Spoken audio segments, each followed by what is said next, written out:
Guys, I've mentioned on this pod before and to you that Beck has way too much empathy. She feels things strongly. According to you, though, but you do have... I have zero, yeah. But when you do have famously low amounts. When they were handing it out, I was at the toilet and she took mine. She took mine. Maybe that's why you're good together, because you balance each other out. Yeah, people say it's a lovely thing, but I feel that she takes it too far.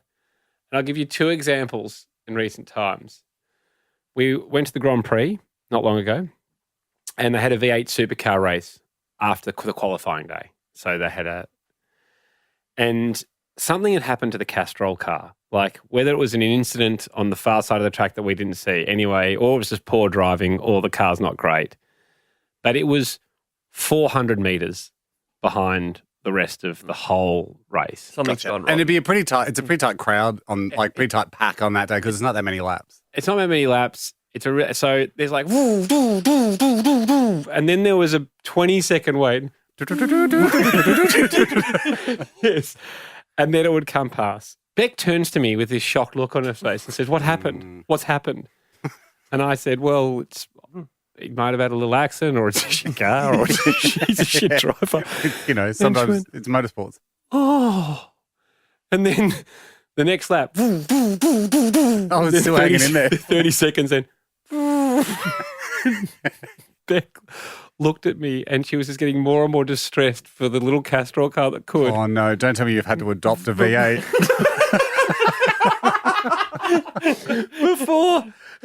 Before like the third last lap, she yelled out to me, "They should let it catch up." Which is not the rules of competitive racing. Not even at under-8 athletics do they do that. And they won't rub its nose in it at the end, but there's no let it catch up. So I was laughing, got distracted. Then we kind of got bits interested in the race. It finished. And Beck goes, yes, it's caught up, as I went round again, not realising that the race had finished and they were just doing that slow warming down lap. And I didn't have the heart to break it to her that, no, it came dead last by 30 seconds. Anyway, that was an incident. Maybe, and you could argue that she was being empathetic to the person inside, which you could say that's fine. But who would have been fine, by the way? I mean, it's just another day, exactly. These things happen. My problem with Beck is she feels sad for objects at times, which is bizarre. I get home last week and she says, "Can you get something from your office? I can't go in there." And I'm thinking, spider. It's a bug, spider. Yeah. And I said, "Well, is it spider, bug?" She goes, No. It's none of that. I'm upgrading my laptop and I'm transferring it from one to the other. And I just feel so sad for the... Hang on. For the old laptop. For the old laptop. Because it just has to sit there. The life force is draining out of it. Yeah. It has to sit there and just hand off all the information and knowing it will never be used again. And I was like, I don't think it feels that way. So she doesn't want to look at it? And I said, but if we relate this to real life, like when jobs, like consider it a job. Yeah, it's a handover. It's a handover. Like often someone finishes a job and you have a little handover period. And she goes, "No, but it wasn't working for me. It was just a friend working with me. It went everything and knew everything about me." I was like, that is kind of true, I guess. But it's not going to squeal. Like it knows. Yeah, it'll be fine. Well, but it doesn't know. I did like the idea that I came in here and go, "Hey, Haim, this is Dave. He's going to sit with you for, for an hour. He's going to listen to everything you say. If you wouldn't mind just bringing him up to speed on our running jokes and a few of our highlights over the last 20 years. And he's got an AI thing. He only needs 15 minutes of your voice. And then that will be that. You, mate. My question to you is, Ando, knowing that Beck feels extreme pity and that like motivates her, where does that put you as the partner? What do you mean? Well, are you the Castrol car? She's taken pity on. And she saw all these other hunks zooming past and she was like, "Oh no, look at that one." Ando, a couple of weeks ago you enlightened us, brought us into the world of extreme empaths. Yeah. Which I don't think I am. I don't think so. No, I've never listed that as one of my gripes against you. Too empathetic. Too empathetic. Stop with all the empathy. No, I wouldn't call you an extreme empath, but your girlfriend Beck your fiance Beck she's one of the premium examples. It came from, obviously, she felt sorry for the Castrol car during the Formula One Grand Prix. They had a V8 race as well, and something happened at the start, which meant he missed it, and he was 400 metres behind. Beck was very upset every time it went past and yelled out at one point, can't they just all wait for it to catch up? No. And if you've seen Disney's Cars, you'd know that Castrol car would be sad, but he'd also be trying his best. Yeah. But then later, jerks like Chick Hicks and stuff would be giving him hell out the back, letting him know about the fact that he missed the start. But that is racing. That's racing. And we got so many emails from people going like, this is me. This is me as well. Couldn't believe it. And I think it's worth shining a light on people from people going, can't stand anyone stepping on a snail because they're cute and slow and it's not their fault they're so slow, like just, just generic ones like that, to things like this. From Jade, when I'm clothes shopping, if I carry around an item and then I change my mind, I still have to buy it. Because I feel like I got its hopes up and it'll be sad if I put it back. That's great. How's that? Look at this. This is another one. I mean, like, from Caitlin, when I'm on Instagram or any other social media site, I have to like every single post. Otherwise, I feel bad that the other posts have been left out and they feel sad. Sometimes I don't even look at the post. I just like it. Otherwise, I would feel bad that it feels sad. I've got a similar one here from Crystal. I feel bad for boats that are towing something on the back like a wakeboarder. Because of the extra weight. It feels like a real struggle. I also feel bad for trucks when they go up hills. They must get tired hauling all day. We are living in the world of Thomas the Tank Engineer. It's like all these machines have sad faces. Oh, and they all chat to each other at night. Okay, yeah. How's this one? Feel you, Crystal. Feeling it. Feeling you. Pauline. This is from Pauline. She goes, I have 1 teaspoon of a slightly different size to the rest. When I see it in the cutlery drawer, I always use it first. I worry it might feel less worthy than its peers because of its difference in size and shape. And choosing it above the rest assures the spoon of its welcome position in my drawer. Hey, it's beautiful. The runt of the pair. It's beautiful. It's a beautiful message to send to the other spoon. It's the Rudolph spoon. Yes. Tonight you may lead the pudding. Oh, now we Yours is a better respect you. analogy. I don't think it's going to grow into a beautiful spoon. A carving knife. If you hold on to that little spoon long enough. This is from Amy, fellow empath here with Beck.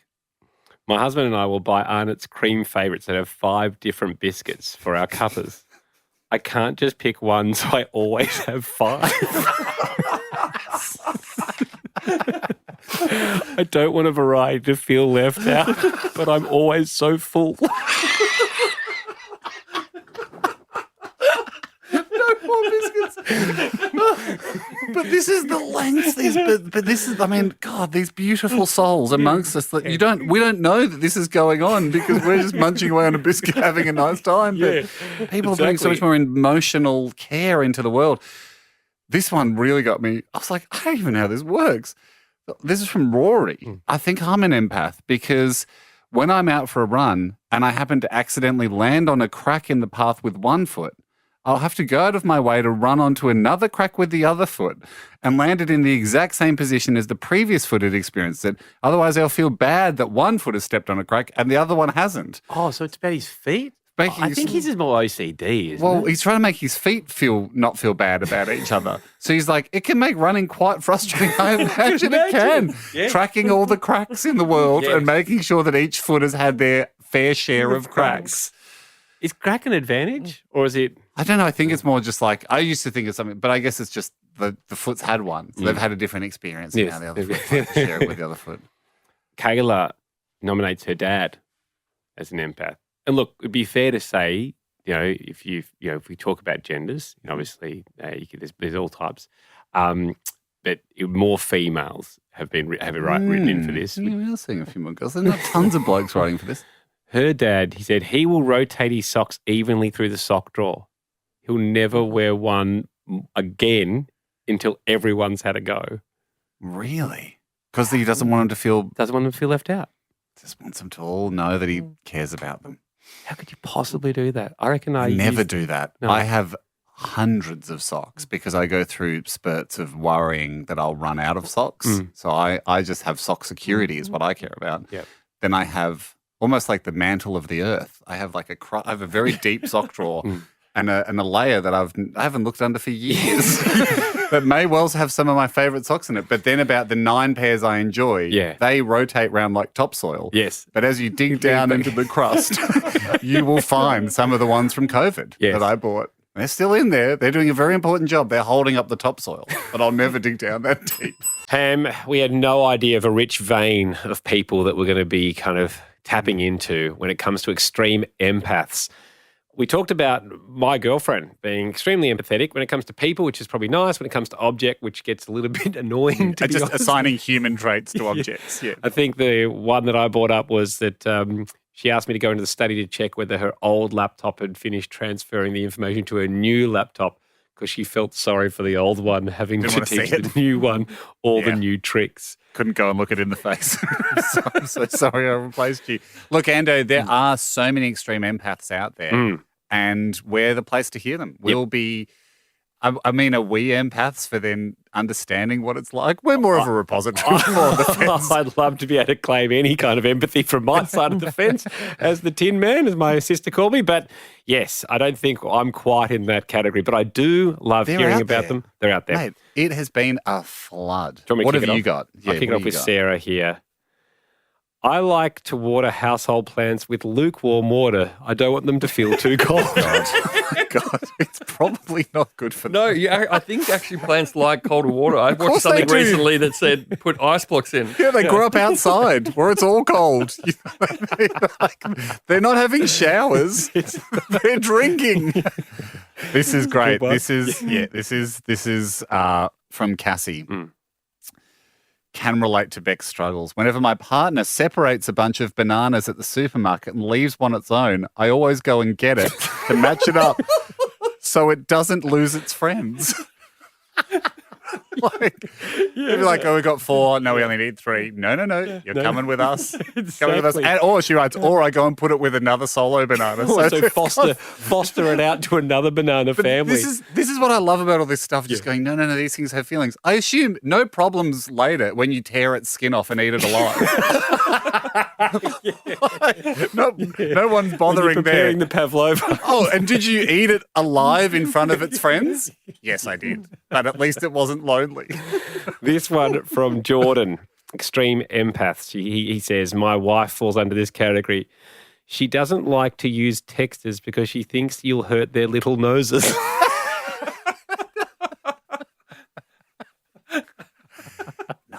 Which now when I delete a texter, I look at it and think I am using its nose. Jamming its face into the page just so we could make a Its shopping own list. mucus coming out and hopefully the nicest colour available. I mean, there's so many here. Here's another one. Okay. This comes in from Darren because he's an extreme empath. He says, I find when I pull commonly used dishes from the dishwasher and then I use them immediately, like I've got a few of those bowls where I'm like, you're perfect for, yogurt. I use them immediately. There are a few that never seem to get a rest. So like your favorite dishes. And I always hear them in my mind saying, oh man, give me a break. I just got clean. Can't I have a bit of downtime? But equally, you could feel sorry for the plates that never get used. Because if you're on the bottom of the stack, Coach, give me you're a hardly go. in rotation unless you have a Yeah. big family dinner that's So I true, guess Jack. what we've It's got to true. It's the think- greyhound racing argument. Do they love to run? Do they want to rest? Are you stopping them from doing what they were born to do? One version is stop loss in a military sense where we don't have enough servicemen, so you have to stay on. We're and not serve. letting you retire. Yep. But the other one is coach, let me in the game. Love it. This is from Tony. I once said sorry to my car for parking it on a steep hill overnight.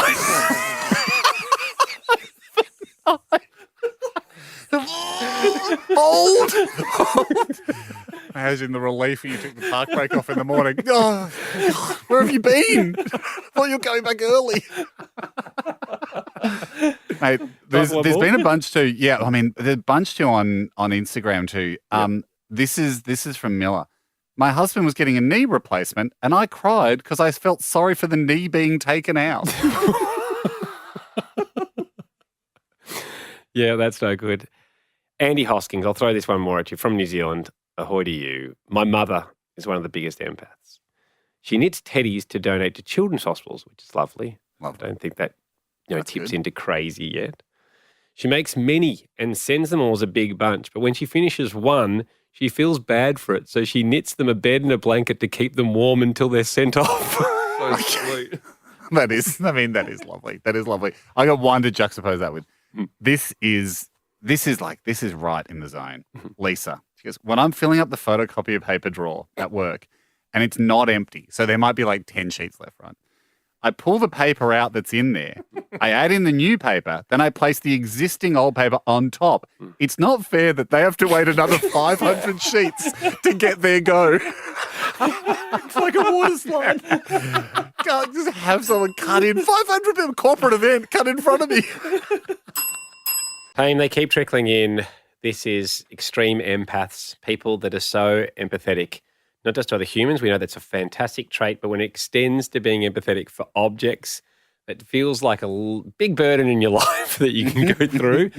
And hopefully we can get it out on this show if you send them in. Just to let you know, you're not alone as an empath, because we can tell that you feel things very deeply. That can often be a superpower, but as you say, Ando, perhaps there is a line where it's too far. This one came from Nina. She said when she was during pregnancy, it certainly extreme empathy came out with her for objects. Sure. So I can understand that being the case, emotional highs and lows. She says, when I was pregnant, I was at a nice restaurant and I noticed everyone was using the salt but not using the pepper as much. Oh no, what if my baby's the pepper? Yes. I immediately started crying. When my husband asked what was wrong, I said, I felt like it's bullying to invite the pepper to dinner and then just ignore it the entire time. Good. We got a lot about robo vacuums, like Roombas and stuff, which I suppose it makes sense because it's sort of one of those things in life that has a bit of a personality. Yes. I know a lot of people name them and stuff when they've got them. Like there's a couple that came in where people were talking about like they don't like to overwork it, like where they just like come on, like let it have the weekend off kind of thing. Yes. There's that, and then one person in the relationship maybe feels stronger that they need to like rest more than charging their batteries, but more just get some time to themselves. This is from Jacob though. This is one step above that, I reckon. He goes, my mum has got a robotic vacuum cleaner that goes around the house on its own. Mum feels bad for it that it has to do all its work by itself, so she follows it around and turns the lights on for it. It goes into, when it goes into new rooms, so it doesn't get lonely and scared. So I think it is like, sure, clean the house, but doing it in a dark room, no one should have to work through that. I love that. This from Ava. Her dad loves guitars and has about 7. He alternates between each guitar to avoid jealousy issues, which I like the idea of.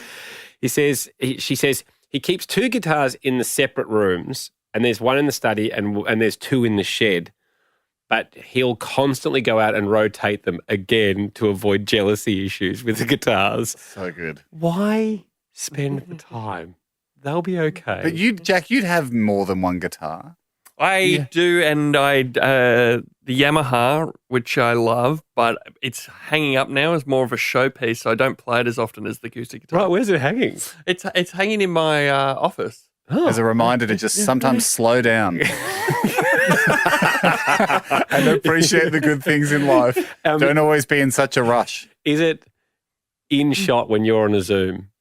It is in shot in the background when I'm on Zoom, but I don't remember being purposeful about that. But I don't remember. What a great answer to the Senate subcommittee. Yeah. I don't remember being purposeful about that. Were you hoping to get sent free guitars? I can't remember being purposeful about that. This is from Samaria. Mm-hmm. She writes, I've always felt sorry for flies that get stuck in the car and then you let them out and they're completely lost. Millions of fly kilometres away from their home and friends and family. That's fair.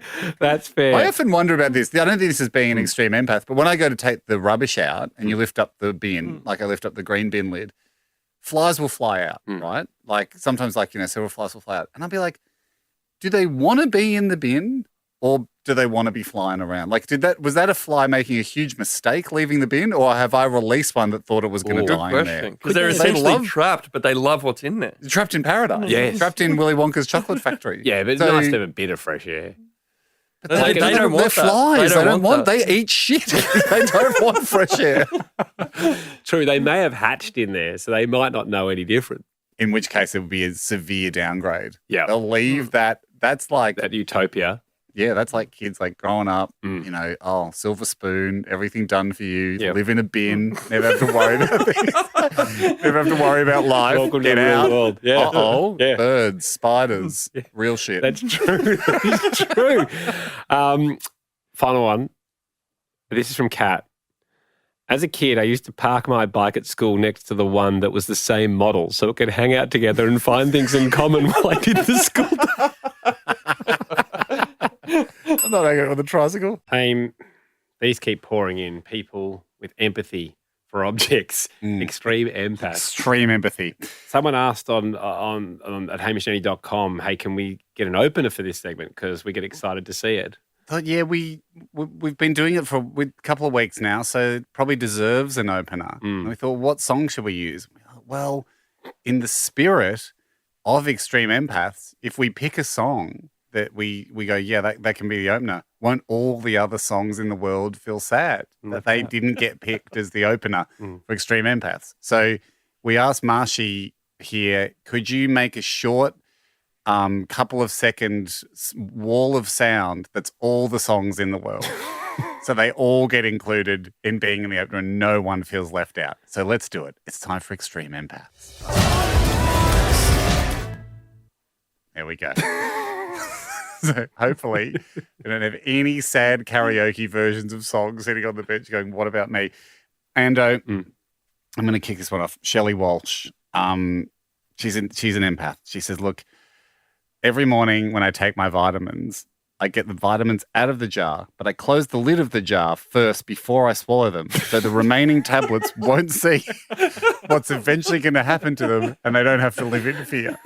So it's for the rest of the tablets to go, maybe there's a better life outside the jar. Maybe great things are ahead.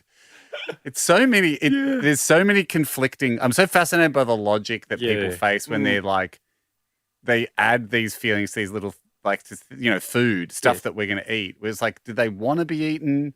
Is it their destiny? Are they born to do it? They want to be chosen, or are they just can't believe I'm in this situation where I'm going to be eaten by a bigger animal? Makes me laugh a lot thinking of a B vitamin, which is for stress relief, sitting there stressed the whole day that it's going to be eaten.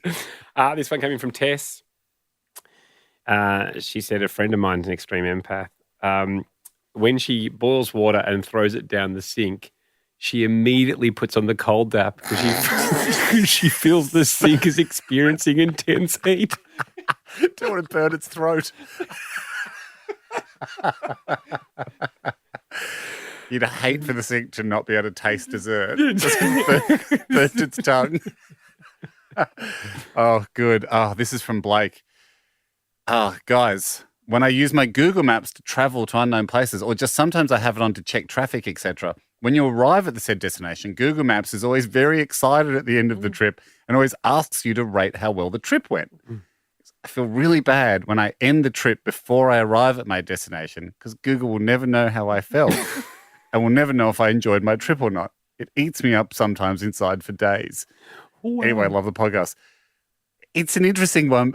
Could be the only case ever of someone worried they're not giving Google enough information. Yeah. Like I'm worried I'm not giving Google enough data.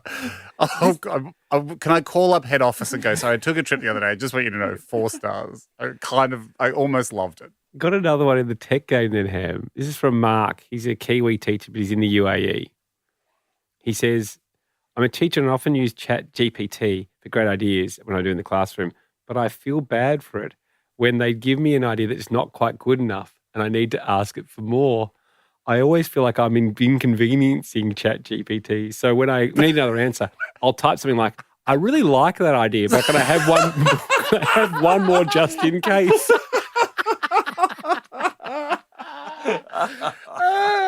Doesn't want ChatGPT going home going, God, I was just off today. I just couldn't seem to nail it. He just kept saying, no, more creative than that. Oh, what a good teacher. Ando, permission to do a slight departure on the theme here.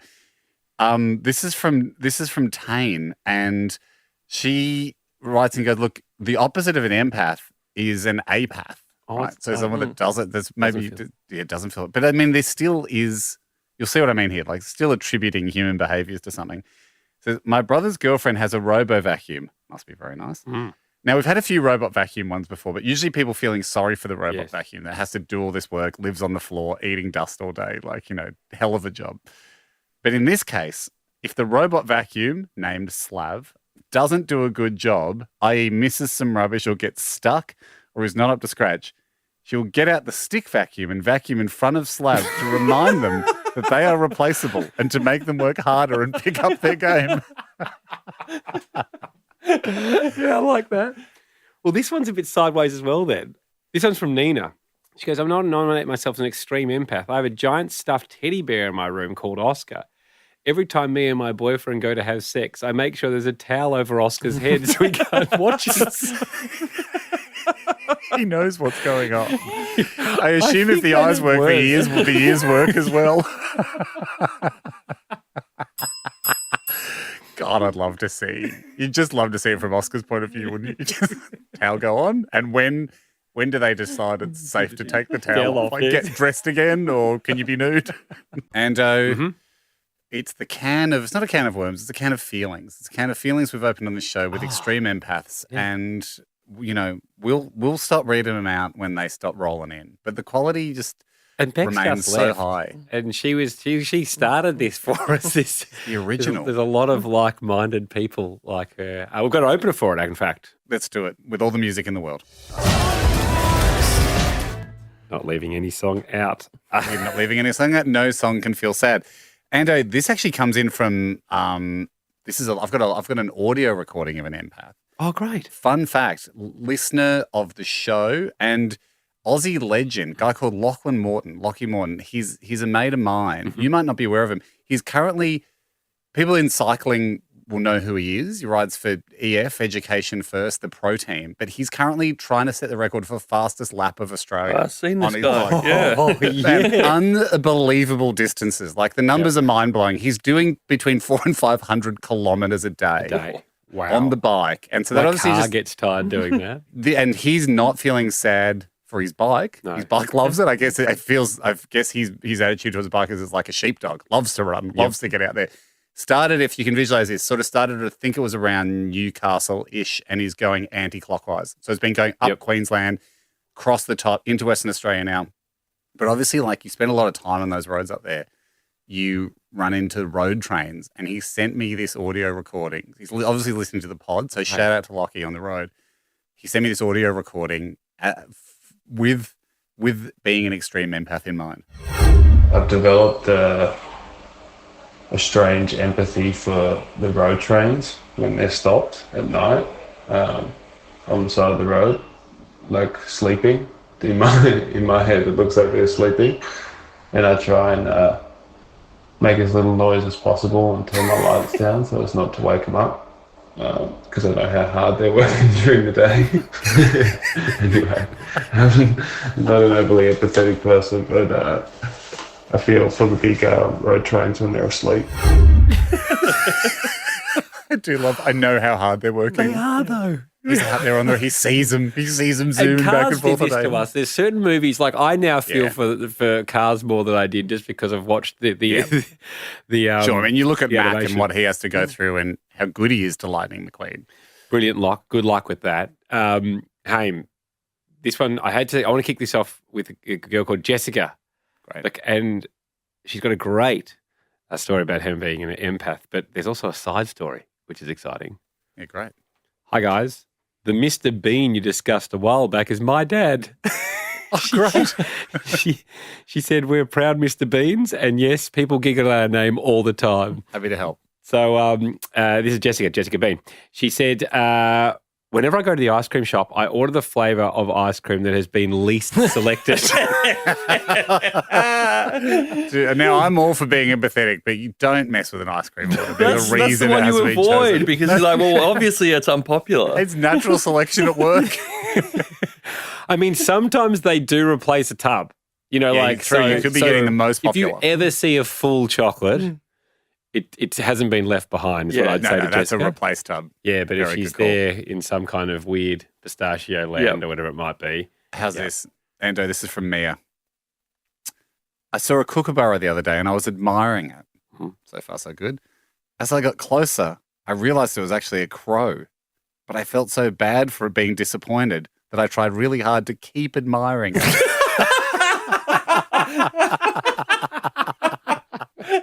Yeah, that is fair. Because there's a distinct difference between... Crow. Yeah. The crow be going, hello, what are we here finally? A little bit of attention? You're like, I think she's Like a confused bad me with a Tinder kookaburra. date. This is not what was advertised to me. Confused me with a kookaburra, haven't you? Not at all. I think you're a gorgeous black shiny bird. Love it. This one's from Holly. When I copy and paste something on my computer, I always have to paste it straight away as I worry it's tiring to hold on to whatever I've copied. Thanks, Holly. That definitely Ando. counts, yes. This is from Nina. Since owning a car, I've always felt bad for the spare tyre for being left out because I don't even know how to change the tyre, so I can't rotate it in. Sometimes I will lift up the lid in the boot and just give it a little pat so it doesn't feel left alone. Very much appreciate you. Yes. If only I knew how to substitute, you'd get a go on the field, but I don't. But we appreciate the work you put in. Love it. This one's interesting, Ham. From Alice. I didn't realise I'm an ultra empath, she writes, until I started raising awareness for it, so thank you. But it goes beyond objects with me. For example, I feel sad when I hear the phrase, the straw that broke the camel's back. All I can think is, why did someone put so much straw on that poor camel? Just so we could have a saying. Now, just to unpack that for a while, I don't think it ever happened. No, A, that, but B, I don't think it's heaps and heaps of straw, is it? Isn't it just like... That's well, true. Could be anything I heaped on actually the... always visualized a comical amount of straw. No, I always thought... I always visualize a whole lot of bags and tubs of more water sense. and different... Yeah, the guy on this, that and does- then they've gone, hey, can I put this last bit of straw Yeah, do you on? reckon there's room for the straw? That does make way more sense, actually, yes. than for it to be exclusively straw. Having said that, for anyone that's ever thrown around hay bales, they have some weight to them. And I think if you got a few hundred on a camel's back, I mean, that'd be a different saying about how impressive it is to balance hay on a camel's back. There'd be a new saying for that.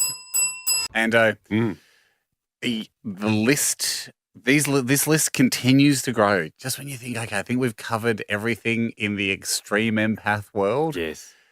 I personally feel like on my side of the fence, I continue to be shocked and heartwarmed by the level that people are willing to go to care and feel deeply about things that are, I was going to say, essentially inanimate, but absolutely inanimate. Yes. Like absolutely not alive. Have you found that people are so grateful that they've found a place to come out and say these things? Totally. And they've Because found a it's a community. lot of care. It's a lot of care to carry around. Like there's a huge amount of care and worry. Really, a lot of it's due to worry. Like they're worried that socks are sad or whatever it is. So it's a place to share with other people. Like, hey, this is a worry that I've been carrying around, and it is a safe space.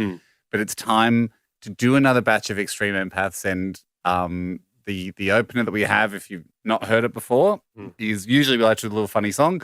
We thought, what if all the other songs feel sad because they didn't get picked to be in the opener? So now here is a small sample of every song in the world played at once. Very soothing. Nice. Mitch Hawkins Okay, go. kicks it off. Extreme empath here. When my girlfriend, he's the extreme empath. When my girlfriend and I are watching TV, I will always Wait until no one in the show or movie is talking before I pause.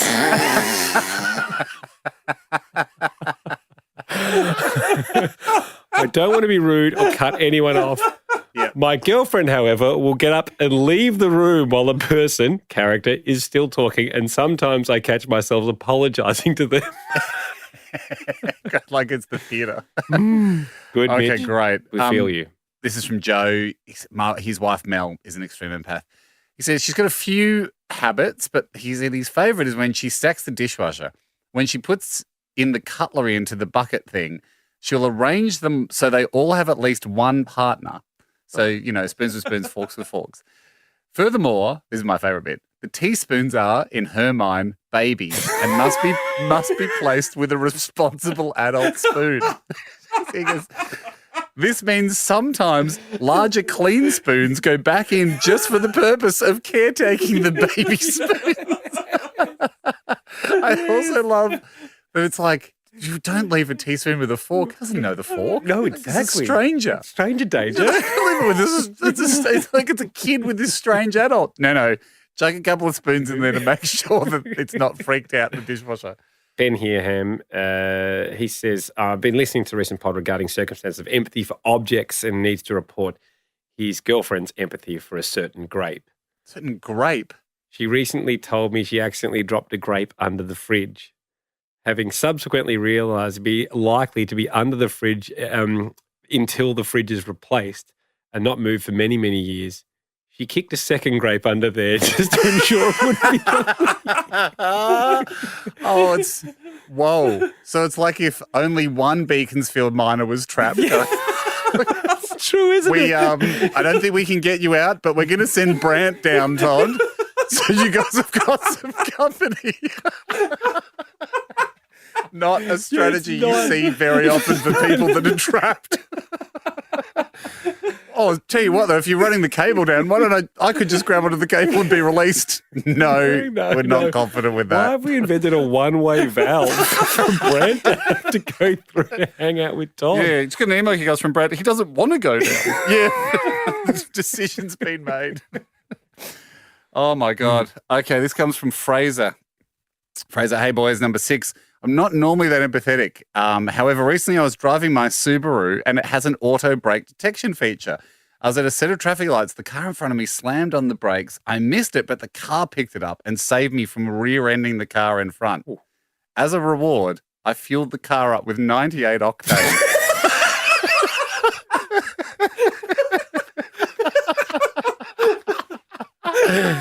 No, she never gets anything more than 91. Very common man of me. So it was a big treat.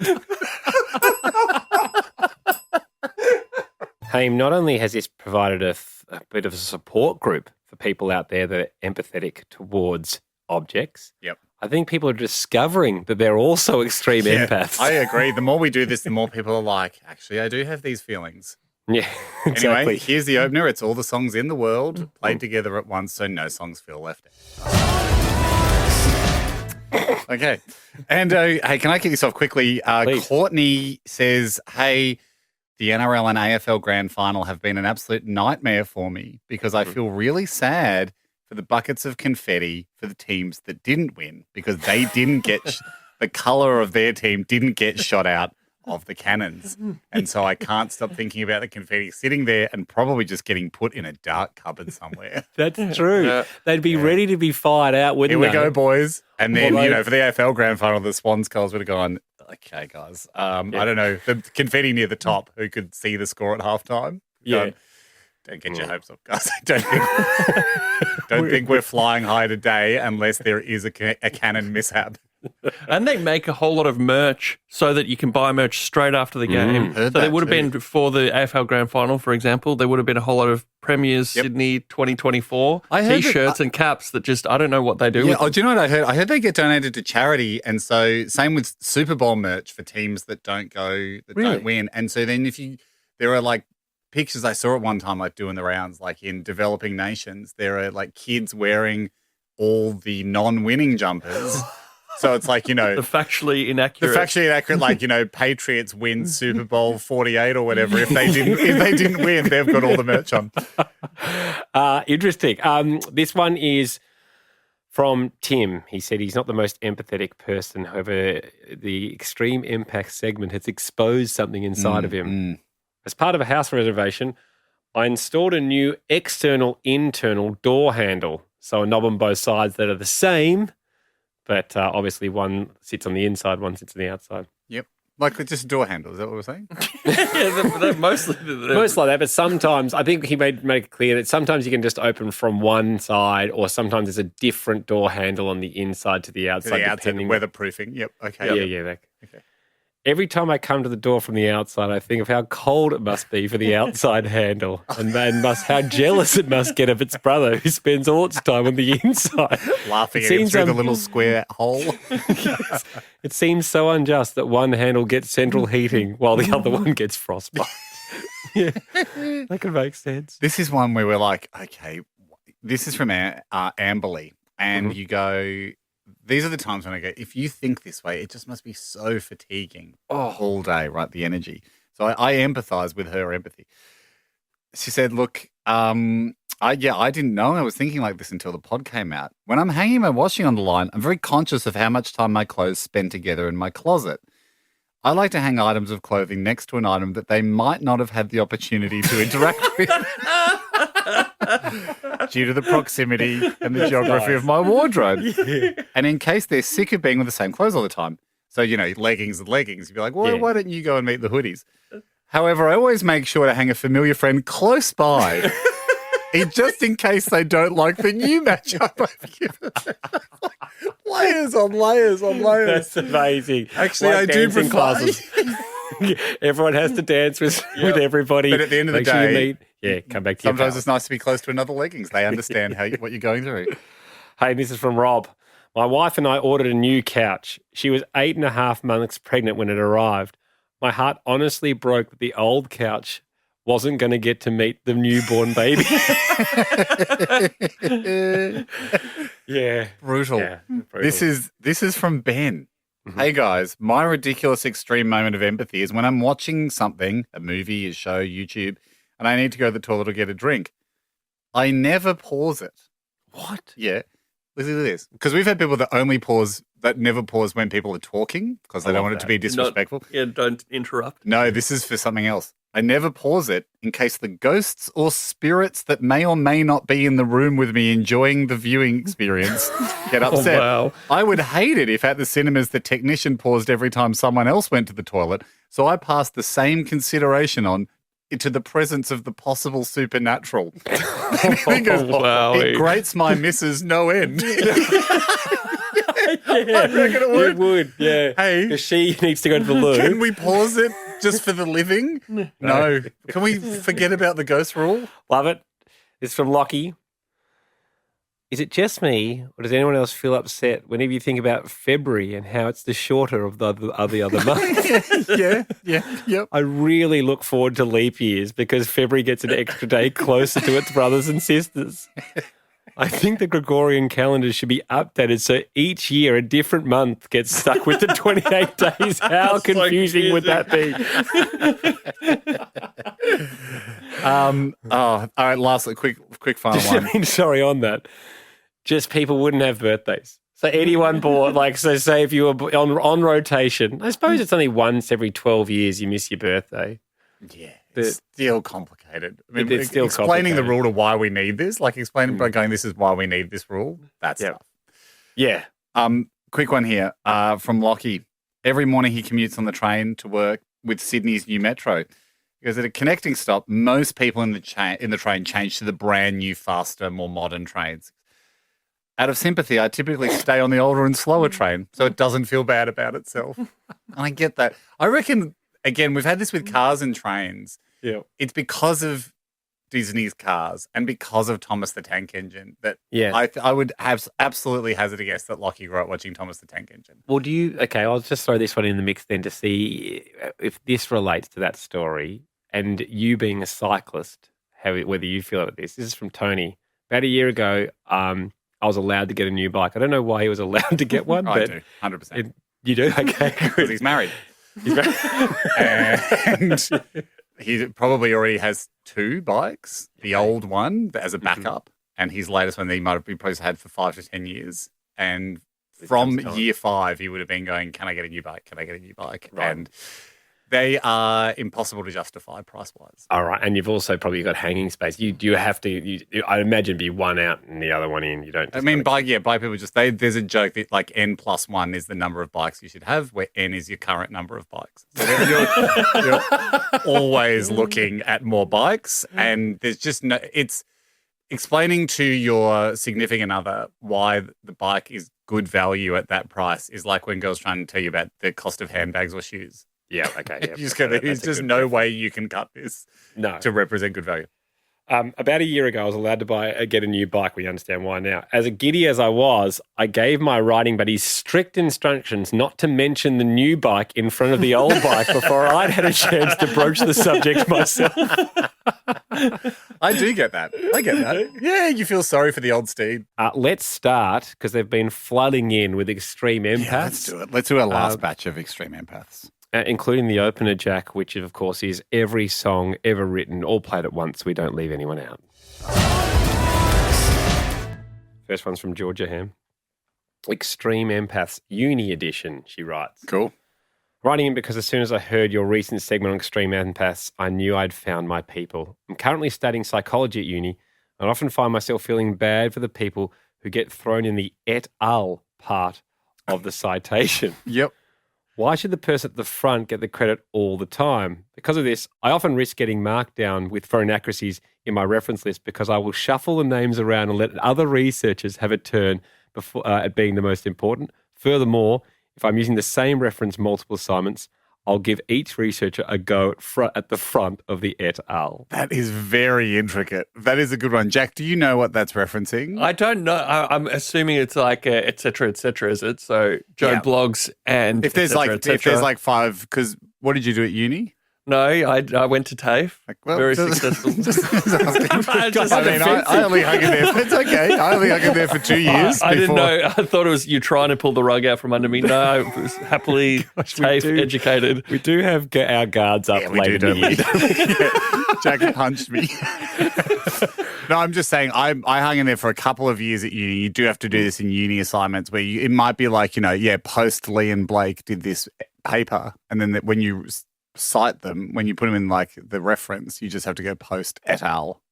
Yeah, and the other guys get swept in. That's a bit pointless then, isn't it? Well, it just allows you time saver to save time. Yeah. I think then why put any names on there? Because you meant to cite references. You are meant to cite your references, although it's a good question, Jack. For any of the things that me and Andy wrote at uni, irrelevant to put the names on, they were often made up references anyway. Yeah, I immediately looked at that system and went, there's no way they're checking this. Just put anyone down. McFarlane et al. He's done it again. Sorry, Em, you go. Okay. I mean, this is a great extreme empath. Comes in from Emily. She recently learned that only female mozzies bite. Right. And so she writes, and I learned that they do so only to get nutrients for their children. So sometimes if I catch a mozzie mid-bite, I won't smash it or brush it away. I think, oh, well, you're already there.